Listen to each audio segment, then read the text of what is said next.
अस्सलाम वालेकुम। हाँ जी यूट्यूब वाले भराओ क्या हाल चाल है। उम्मीद है सारे भरा ठीक हो सन। साने भरावां नाल शौक भी अच्छा जा रहा हो। मैं गुलाम मुस्तफा तुसीं देखण लगे हो पहुंच पिजन चैनल। जिन्हां भरावां आइए तो चैनल सबसक्राइब नहीं किया सब्सक्राइब करो ताकि असीं जिहड़ी वीडियो लगाइए अपने भरावां तक आसानी नाल पहुँच सके। सही है दोस्तों, माशाअल्लाह जनाब। जिन्ना कि हरा कलर लगे है ना, ये माल लगाए असीं 10 पीस।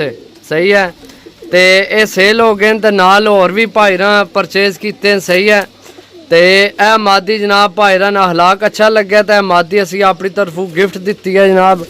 मादी ना तुहानू शौक भी कराने माशाअल्लाह। चेक करो जनाब मादी जड़ी असी गिफ्ट दी है। सही है, चेक करो माशाअल्लाह। सही है दोस्तों, ये ना आखे कि जनाब गिफ्ट दी है, कोई नॉर्मल चीज़ दे छोड़िए, चीज़ चंगी दी है भाईरा की माशाअल्लाह। तो शहजाद भाई जनाब इन्हें परचेज किया सियालकोट तू। सही है, 10 VIP माल लगे सन। सही है, ये ले ने तो बाकी कोई नंबर आ लें तो एक दो दूसरा कबूतर मैं अपनी पसंद ना पाया अच्छे कबूतर। सही है माशाअल्लाह। बाकी चीज़ें चेक करो दोस्तों, कबूतर चेक करो माशाअल्लाह। कबूतरा नहीं बनतर साइज़ चेक करो माशाअल्लाह। सही है, गोल्डन कबूतर चेक करो। बाकी जनाब माल चेक करो, बिल्कुल हेल्दी एक्टिव जनाब VIP माल। सही है दोस्तों,